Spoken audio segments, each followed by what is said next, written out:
Les 1200 athlètes se succèdent sur le plan d'eau de la Marina pendant cette semaine de test event, mais sur Terre, c'est un autre enjeu qui se trame en coulisses. Les salariés d'Orange s'affairent pour tester l'ensemble du réseau, vérifier la connectivité de la fibre pour les athlètes et les journalistes, s'assurer de la bonne transmission des trackers GPS et des données, des résultats en temps réel. Une antenne a même été installée en avril dernier pour assurer la connexion simultanée de 15 à 20 000 terminaux. Alors, la complexité, justement, c'est un site outdoor et indoor.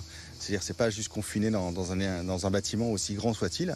Et sur l'eau, justement, on va connecter tous les trackers qui seront embarqués dans les bateaux, qui vont servir aux spectateurs de suivre les régates et à tous les arbitres et le chronométrage, effectivement, de faire l'arbitrage, par exemple. Et puis en termes de fibre optique, globalement, sur le projet JO, c'est 400 000 km. Donc c'est pour couvrir toute la France jusqu'à Tahiti, donc c'est juste gigantesque. Et localement à Marseille, c'est plusieurs dizaines de kilomètres de fibres et de câbles qu'on a posés pour la voile. Prochaine étape de ces tests, et non des moindres, la diffusion en temps réel des compétitions. Et pour cela, un réseau 5G privé sera déployé pour la transmission des images de caméras embarquées à bord des bateaux et des drones. On le rappelle, plus de 3500 médias et 200 diffuseurs couvriront l'intégralité des compétitions de voile pour les JO 2024.